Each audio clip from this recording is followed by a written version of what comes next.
Hello, students, and welcome back to the continued session of grouping materials of different kinds.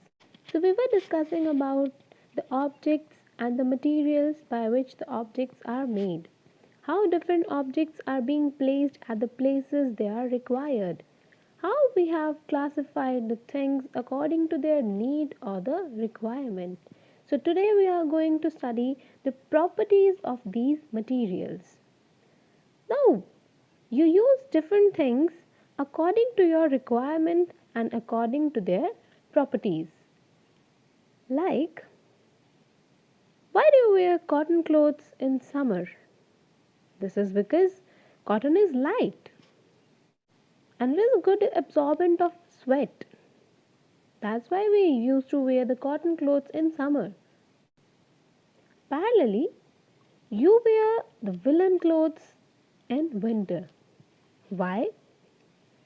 Because these clothes trap the body heat and keep our body warm. This is the reason, na? So the properties of the materials make them suitable for a particular use. So let's study some properties of the materials. So coming to the properties of materials, we are going to study the 5 properties. First is the appearance, in which we'll study whether the material is shiny or dull. Then second comes the hardness. Here we'll study whether the material is hard or soft. Then we'll come to the solubility, whether the material is soluble or non-soluble. Then we'll discuss about the density, whether the material floats or sink in the water. Then moving on to the last, we'll discuss the transparency of the material. What kind of transparency it shows, whether it is fully transparent, it is translucent, or it is completely opaque. We'll discuss each property one by one. So let's move on and study the properties of materials. So first comes appearance. Here what we have to see? We have to see how a material actually looks. Now different kinds of material look different from each other. Some materials appear too shiny or are lustrous, while others are quite dull. All the metals, they show luster, they shine. And the metals include the gold, silver, diamond, iron, copper, aluminium. These are all metals and they are shiny, they show luster. While on the other hand, we are having wood, plastic, these kind of things. These are not shiny, they don't show any luster, they are quite dull. So we can classify the material according to the property of appearance, how the material actually look. And we can divide the materials into two sections, whether it is shiny or it is dull. Then comes the texture, the hardness or the softness. Some materials are hard while the others are quite soft. Some materials cannot be pressed with hands or scratched or cut easily. They are quite rigid, while some are there which can be compressed very easily. So the materials which are difficult to compress or scratch, they are called as hard materials. Like for example, the iron, wood, stone, glass, a metal key or an iron nail. These are hard materials. In fact, most of the metals are hard. While some materials are there that can be compressed or stretched very easily. These materials are called soft materials. And the examples for some soft materials are cotton, sponge, rubber, wool. These can be compressed very easily. These are very soft substances. These two are the examples of the soft substances. First is the cotton and the second one is sponge or the rubber. These are some hard materials. Iron and wood. These are quite hard. Also, a more hard substance can be used to scratch or cut a less hard substance. Say for example, diamond is hard and glass is also hard, but the diamond is harder than the glass and it can be used to cut the glass as well. And due to this property, the hard substances are used to make cutting tools. The diamond is actually the hardest substance that we are having, and it is used to cut glass. Then comes the third property, that is solubility. Here we check whether the material is soluble in water or it is insoluble in water. The substances that completely disappear or dissolve in water are soluble in water, while the substances that do not mix with water and do not disappear even after we stir for a long time, these are insoluble in water. Like for example, we talk about salt and sugar. These two substances are soluble in water. Whenever we dissolve salt or sugar in water, it dissolves in it and disappears completely. So these two materials are soluble in water. While coming to some other example, we are having kerosene oil or cooking oil or petroleum, sand. These types of material, they are not soluble in water. They are insoluble in water. If we try to dissolve the sand in water, after stirring, what we'll see? We'll observe that the sand that will settle down at the bottom of the glass, but it will not dissolve in water. Also, if we add some kerosene oil or some cooking oil in water, it will also not dissolve in the water. It will simply float over it because it is not soluble in water. These are some materials which are soluble and insoluble in water. The sugar and salt, these are soluble in water. Then coming to the sand, chalk powder, sawdust, these are insoluble in water. If we try to dissolve the chalk powder in water, it will not dissolve in it because it is not soluble. It will simply settle down at the bottom. Then we are having the vinegar and the lemon juice. These are soluble in water. They disappear completely when dissolved in water. Then comes the mustard oil, coconut oil, kerosene oil. These all stuffs. These are again insoluble in water. Then there is written one, oxygen. The oxygen gas, that is soluble in water. Actually, oxygen and carbon, they dissolve in water to some extent. And aquatic plants and animals, they use that dissolved oxygen in the water for respiration, for their respiration. Also, the aerated drinks, also the aerated drinks we drink.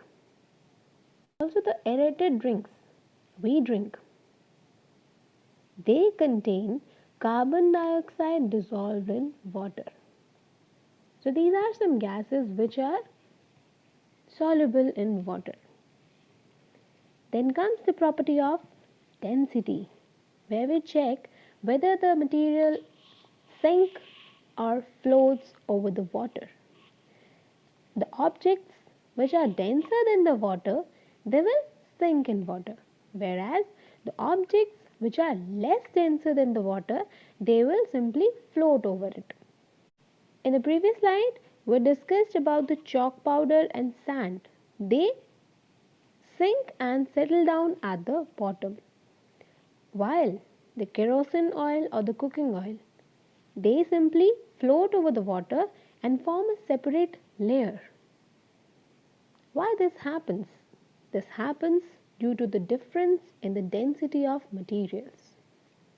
Whenever two materials, such as a solid or a liquid, or two different liquids, they are put together, the less dense material that floats over the more dense material, and the more dense substance that sinks and settles down at the bottom. In the case of chalk powder and sand, they were settling down at the bottom. Why? Because their densities are more than water. While in the case of oil, the kerosene oil or the vegetable oil, they were floating over the water. Why? Because their densities are lesser than that of the water. We are having some examples in front of you. The plastic bottle, a rubber ball, a paper boat, leaves and twigs of the plants, balloon, oil, these simply float over the water. While on the other hand, sand, stone, coins, these are quite heavy materials. They are having quite high densities. They simply sink in it because they are having density higher than that of the water. Then comes transparency. While traveling in cars and buses, you might have observed that you are able to see through the windows which are made up of glass, but not through the metallic body. Can you see through a metallic body? No. And in winters, you cannot see clearly even through the glass window, because of the frost on them, which makes them less transparent. So, based upon the transparency or the ability to see through, the materials can be classified as transparent, translucent, and opaque. The transparent substances or materials are those through which the things can be seen clearly. Like, for example, the glass, water, air, and some plastics. These are the transparent materials. We can see through it. And talking about the light, whenever light is thrown over the transparent material, the light passes completely through them. Then comes the translucent materials. These are the materials through which the objects can be seen but not clearly. And the examples include the tissue paper, waxed paper, a frosted window that is observed in the winters, and also you might have seen the butter paper, that is an example of the translucent material. We cannot see clearly through it. And talking about the light, whenever light is thrown over a translucent material, the light passes partially through it. And then comes the opaque materials. These are the materials through which things cannot be seen. We cannot see through them. Examples include a closed wooden box, a cardboard, wood, a metal, etc. These are the examples of opaque materials. And talking about the light, whenever light is thrown over some opaque material, they do not let any light to pass through them. They simply block the light and make dark shadows. So light doesn't pass through them at all. Instead, shadows are made. So now you might be able to answer the question that why your mother keeps the spices in the transparent bottles, so that she can observe which spice it is without opening it. Also, the conical flasks and the beakers, the apparatus that we use inside the laboratories, these are also made by the transparent material. the transparent glass, so that we can observe each and every activity, each and every change that is going on within the process. And also you can answer that why the doors are made by metals or the wood. Doors and windows are generally made by opaque material. Why? So that one may have a privacy. The person who is standing outside is not able to see what is going on behind the door. So these are some properties on the basis of what we can classify the materials. What is the need of the classification of materials?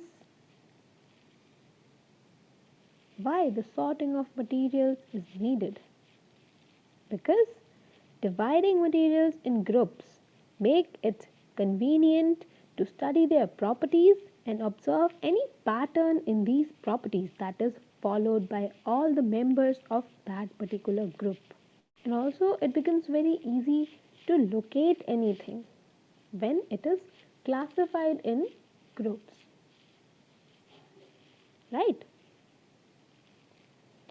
So now when we have studied the properties of the materials, by seeing the material, we can say what properties it is showing. We can answer now. So these are some commonly used materials: the wood, metal, plastic and glass.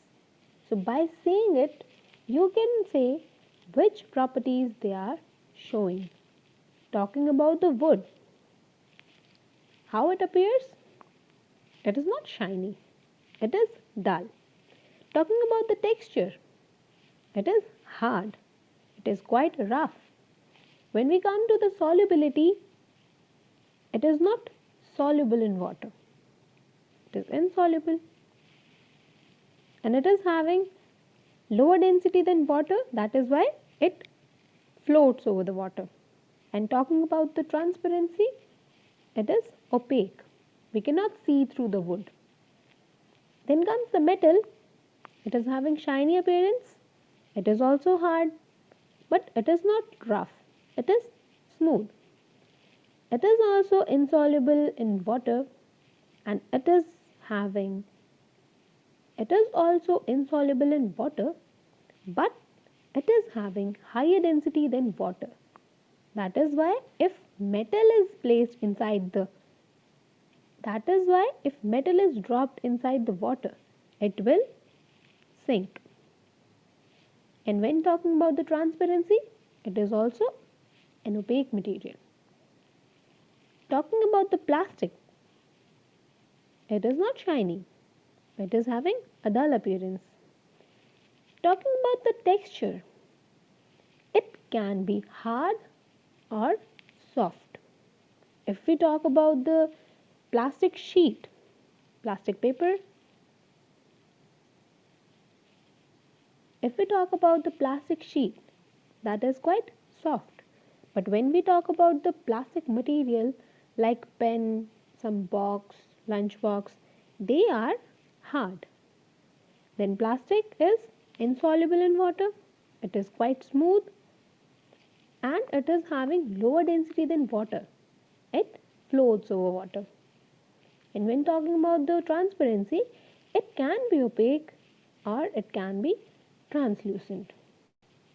Then comes the last material, that is glass. It is shiny. It is hard. Also it is smooth. It is also insoluble in water, and it sinks in water as it is having higher density than water. And when talking about the transparency, it can be transparent as well as translucent. So now you are able to identify the properties of the materials simply by seeing it. You can analyze which properties they are showing. So with this, I end up today's class, ending up the chapter. Your chapter is complete. I hope you understood it well. It is quite easy chapter. and very short also. So in the next session, in the next class, we will be discussing the other chapter. So till then, stay safe, stay healthy, and goodbye.